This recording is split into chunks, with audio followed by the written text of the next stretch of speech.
menyediakan ruang bagi Tuhan dalam hidup bersama Endang Silitonga Tanjung, Bible Audio Ministry.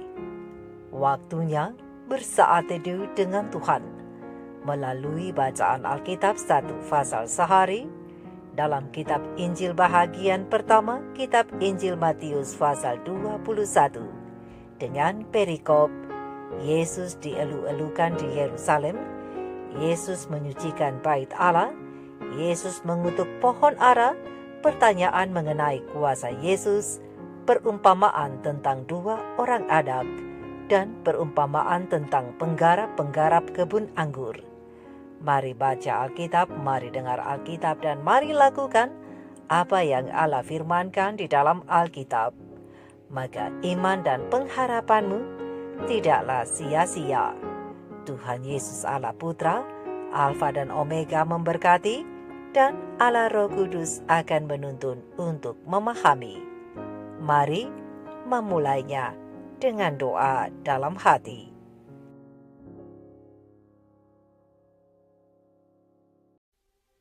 Ketika Yesus dan murid-muridnya telah dekat Yerusalem dan tiba di Betfage yang terletak di Bukit Zaitun, Yesus menyuruh 2 orang muridnya dengan pesan, "Pergilah ke kampung yang di depanmu itu, dan di situ kamu akan segera menemukan seekor keledai betina tertambat, dan anaknya ada dekatnya.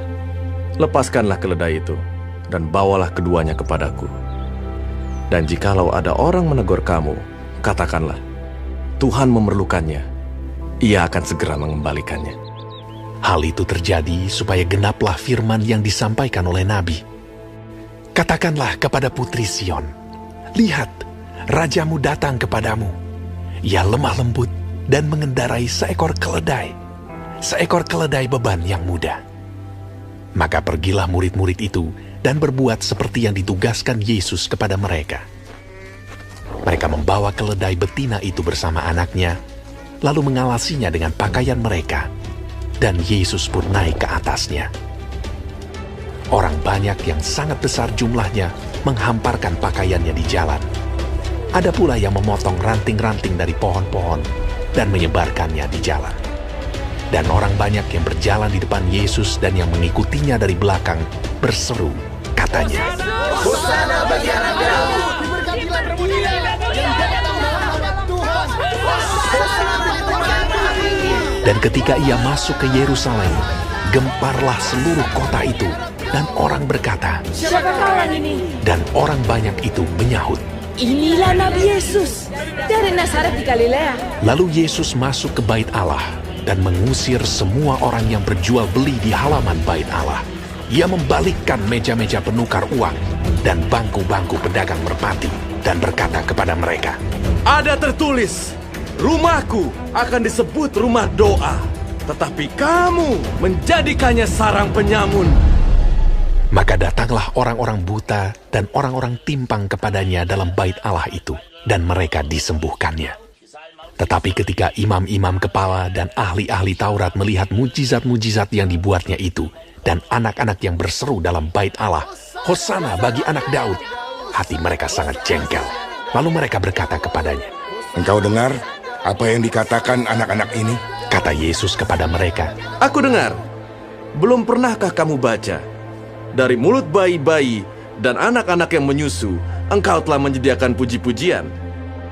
Lalu ia meninggalkan mereka dan pergi keluar kota ke Betania dan bermalam di situ.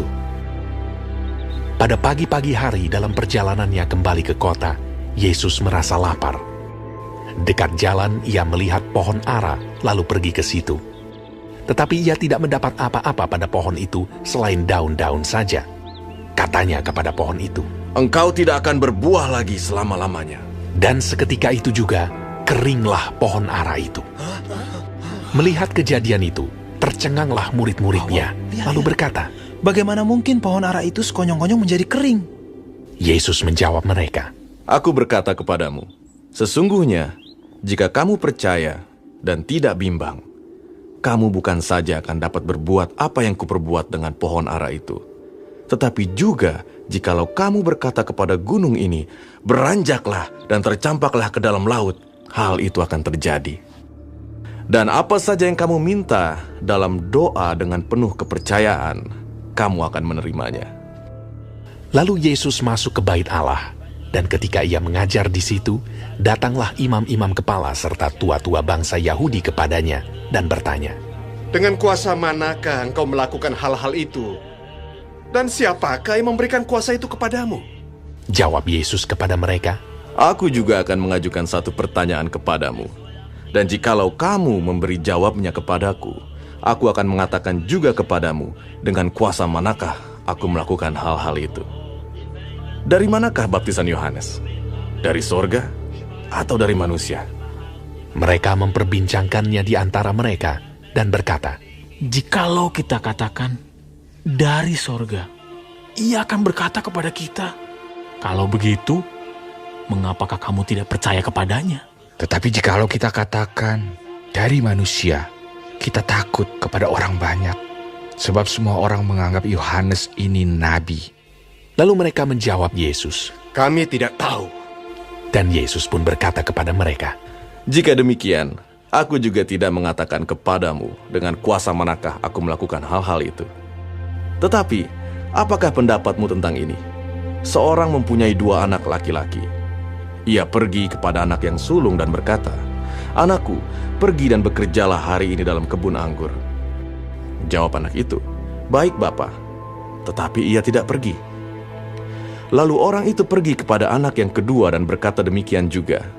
Dan anak itu menjawab, "Aku tidak mau." Tetapi kemudian ia menyesal, lalu pergi juga. Siapakah di antara kedua orang itu yang melakukan kehendak ayahnya? Jawab mereka, "Yang terakhir." kata Yesus kepada mereka, Aku berkata kepadamu, sesungguhnya pemungut-pemungut cukai dan perempuan-perempuan sundal akan mendahului kamu masuk ke dalam kerajaan Allah. Sebab Yohanes datang untuk menunjukkan jalan kebenaran kepadamu dan kamu tidak percaya kepadanya. Tetapi pemungut-pemungut cukai dan perempuan-perempuan sundal percaya kepadanya. Dan meskipun kamu melihatnya, tetapi kemudian kamu tidak menyesal dan kamu tidak juga percaya kepadanya. Dengarkanlah suatu perumpamaan yang lain. Adalah seorang tuan tanah membuka kebun anggur dan menanam pagar di sekelilingnya. Ia menggali lubang tempat memeras anggur dan mendirikan menara jaga di dalam kebun itu. Kemudian ia menyewakan kebun itu kepada penggarap-penggarap lalu berangkat ke negeri lain. Ketika hampir tiba musim petik, ia menyuruh hamba-hambanya kepada penggarap-penggarap itu untuk menerima hasil yang menjadi bagiannya. Tetapi penggarap-penggarap itu menangkap hamba-hambanya itu. Mereka memukul yang seorang, membunuh yang lain, dan melempari yang lain pula dengan batu.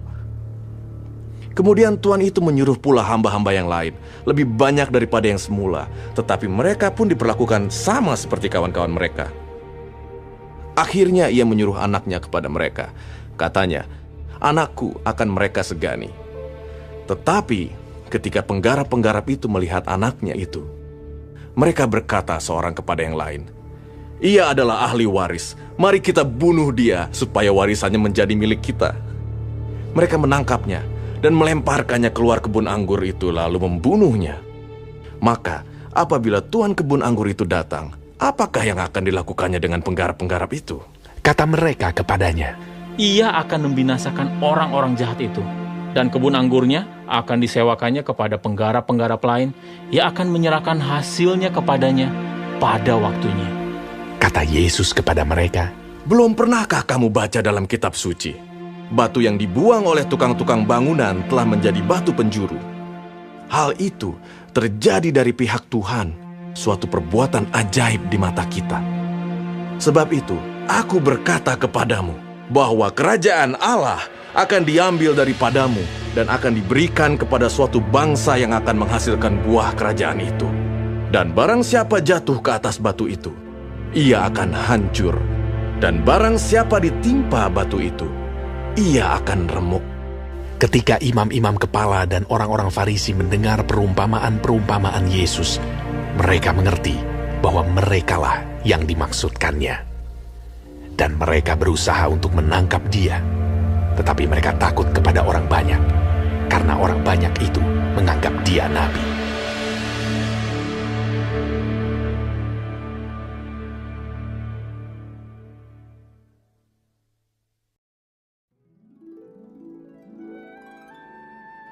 Kita telah menyelesaikan bacaan Alkitab 1 pasal sehari dalam kitab Injil Matius pasal yang ke-21. Sedikit perenungan melalui pasal ini tentang jangan tolak dan jangan tunda. Dengan ayat panduan perenungan terang besar Alkitab Injil Matius 21 ayat 28-30 dengan bunyi nas. Tetapi apakah pendapatmu tentang ini? Seorang mempunyai 2 anak laki-laki. Ia pergi kepada anak yang sulung dan berkata, "Anakku, pergi dan bekerjalah hari ini dalam kebun anggur." Jawab anak itu, "Baik, Bapak." Tetapi ia tidak pergi. Lalu orang itu pergi kepada anak yang kedua dan berkata demikian juga. Dan anak itu menjawab, "Aku tidak mau." Tetapi kemudian ia menyesal lalu pergi juga. Sahabat-sahabat firman, sahabat-sahabat sorgawi yang dikasihi oleh Tuhan di mana saja Anda berada. Seorang bapak yang mempunyai 2 anak laki-laki. Ia pergi ke anak yang sulung dan berkata kepadanya, "Anakku, pergi dan bekerjalah hari ini dalam kebun anggur." Jawab anak itu, "Baik, Bapak." Tetapi ia tidak menjalankan perintah bapaknya. Lalu orang itu pergi lagi kepada anak yang kedua dan berkata demikian juga. Anak itu menjawab, "Aku tidak mau." Tetapi akhirnya ia menyesal dan pergi juga memenuhi perintah bapaknya itu. Menurut kamu, kata Yesus kepada orang-orang yang mendengarkan dia, siapakah di antara kedua orang itu yang melakukan kehendak Bapaknya? Jawab orang-orang itu, "Yang terakhir." Lalu kata Yesus kepada mereka, "Sesungguhnya aku berkata kepadamu, pemungut-pemungut cukai dan perempuan-perempuan sundal akan mendahului kamu masuk ke dalam kerajaan Allah. Sebab Yohanes datang untuk menunjukkan jalan kebenaran kepadamu, dan kamu tidak percaya. Tetapi pemungut-pemungut cukai dan perempuan-perempuan sundal itu percaya. Tapi kamu, meskipun kamu melihatnya, tetapi kemudian kamu tidak menyesal dan kamu tidak percaya." Berdasarkan Injil Matius 21 ayat 28-32. Bayangkan sahabat-sahabat firman, sahabat-sahabatku, bahwa kepada kita diberitahukan bahwa banyak pendosa akan mendahului umat-umat Tuhan masuk ke dalam kerajaan Allah. Kelihatannya aneh bagi kita, tetapi tidak bagi Tuhan. Mengapa? Jawabnya adalah karena hasil akhir dari perjalanan hidup mereka dan juga pertobatan mereka. Oleh karena itu, jangan lupa ketika Yesus menggunakan gambaran ini ketika ia berbicara kepada para imam kepala dan tua-tua bangsa Yahudi, ada beberapa dari antara mereka yang mengikuti hukum dengan sangat teliti, namun tetap lalai menjalankan perintah Allah, yang adalah panduan yang hakiki. Dengan tidak melakukan pertobatan, mereka sebenarnya menutup diri mereka dari belas kasihan Allah. Untuk itulah Yesus mengajar para pendengarnya, termasuk kita saat ini, dengan menceritakan sebuah perumpamaan tentang anak-anak muda itu. Anak muda yang diperintahkan untuk bekerja di kebun anggur ayahnya. Namun ada satu orang muda yang menolak, tetapi kemudian ia mengubah pikirannya, ia menyesal, dan kemudian pergi memenuhi perintah ayahnya, yang dapat kita lihat di dalam ayat yang ke-30. Kata Yunani yang digunakan di sini adalah metanoia. Istilah ini dapat diberikan atau diartikan bahwa orang muda itu mengubah pikirannya atau sama dengan ia bertobat. Karena pikiran orang itu tentang hubungannya dengan sang ayah, maka ia berbalik dari tidak menjadi iya dan kemudian melakukan apa yang diperintahkan oleh ayahnya itu. Jadi sungguh mengagumkan setiap orang yang mau memohon pengampunan dari Allah dan kemudian menerima rahmat-Nya untuk mengadakan perubahan. Tapi ingat, ini bukan berarti kita buat dulu penolakan barulah kemudian menerima panggilan Tuhan. Karena sikap iya kemudian menolak atau menolak kemudian mengiyakan adalah sama-sama sikap yang tidak terpuji. Pena Ilham Ilahi Roh Nubuat manuskrip 127 tahun 1899 yang terangkum di dalam SDA Bible Commentary volume 5 halaman 1097 alinea kedua dan ketiga mengatakan, tidak ada yang perlu dipuji. Meskipun Kristus tidak mengutuki putra sulung yang menolak untuk pergi, walaupun pada awalnya ia menyatakan kesediaannya dalam menanggapi perintah Bapanya. Pada saat yang sama, Kristus juga tidak memuji anak yang lain, yaitu Kelas yang memerankan peran anak laki-laki yang berkata, "Saya tidak mau." Namun akhirnya ia pergi juga. Kedua anak yang mewakili dua golongan manusia ini tidak pantas mendapatkan pujian karena apa yang mereka telah lakukan. Keterus-terangan terbuka ini tidak harus dipuji sebagai suatu kebajikan, karena keterbukaan karakter yang disucikan oleh kebenaran dan kekudusan yang seharusnya menjadi saksi yang berani bagi Kristus telah disalahgunakan oleh orang berdosa. Kata-kata itu menghina dan menantang dan mendekati penghujatan. Ini adalah kemunafikan, dan ini adalah dosa. Oleh sebab itu, ketika Roh Kudus masuk ke dalam hati kita dan memohon, maka satu-satunya keamanan kita terletak dalam menanggapinya, yaitu dengan tidak menunda untuk mengambil keputusan untuk menuruti Allah. Lebih dari sebuah janji dibutuhkan di sini, mengingat sejarah Israel seperti yang disajikan dalam perumpamaan ini, harus dipelajari oleh semua orang yang mempraktikkan ajaran Kristus. Kebun anggur melambangkan gereja, sedangkan kedua anak laki-laki itu adalah dua golongan manusia, laki-laki dan perempuan yang hidup di atas dunia ini. Tuhan memanggil setiap anggota gerejanya untuk bekerja di kebun anggurnya, dan kita harus memahami hubungan kita dengan Kristus. Kristus harus tinggal di dalam hati kita, agar kita dapat menjaga di hadapan kita prinsip-prinsip murni, motivasi tinggi untuk kejujuran moral. Pekerjaan kita bukan hanya sekedar berjanji, tapi untuk melakukan. Kejujuran dan integritas harus mengikat kita dengan Tuhan untuk memenuhi firman-Nya. Biarlah setiap orang yang mendengar pesan yang Tuhan kirimkan pada hari ini, berhati-hatilah, jangan sampai mereka mengikuti teladan orang Yahudi yang meninggikan diri. Kita harus berhati-hati supaya jangan sampai kita mengikuti teladan orang Yahudi yang meninggikan diri itu. Tuhan tidak mengusulkan untuk menyingkirkan dari jalan kita segala sesuatu yang menimbulkan pertanyaan atau keraguan sehubungan dengan pekerjaan para hamba-Nya. Tetapi Tuhan memberikan dasar bagi keyakinan yang cukup untuk meyakinkan kita semua akan pikiran yang jujur dan tulus, tanpa menuntut lebih banyak bukti dari ini lagi, agar supaya kita tidak akan pernah mengubah tekad batin untuk menolak terang Tuhan yang datang pada kita. Mari kita renungkan ini bersama. Tuhan Yesus memberkati. Maranatha. Shalom.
Bersyukur kepadamu Tuhan Yesus atas semua yang Engkau beri. Kau ajar aku mengerti apa yang Kau kehendaki.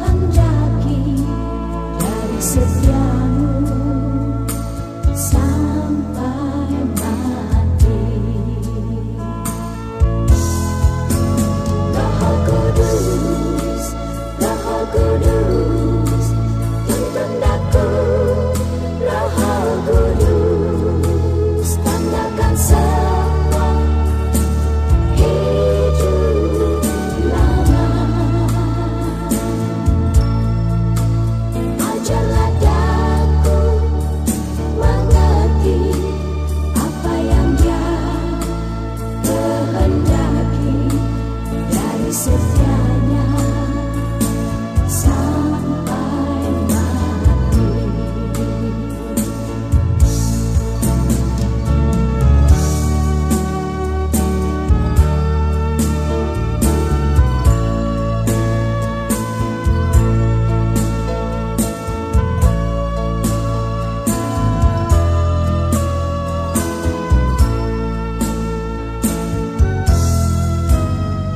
Bersyukur kepadamu Tuhan Yesus atas semua yang Engkau beri. Kau ajar aku mengerti apa yang Kau kehendaki dari setiamu sampai mati. Roh Kudus, Roh Kudus, tuntun aku. Roh Kudus, tandahkan semua hidup lama. Ajarlah daku mengerti apa yang Dia kehendaki dari setianya sampai mati. Roh Kudus, Roh Kudus, tuntun aku. Roh Kudus, tandahkan semua hidup lama. Ajarlah daku mengerti apa yang Dia kehendaki dari setianya sampai mati. Dari setianya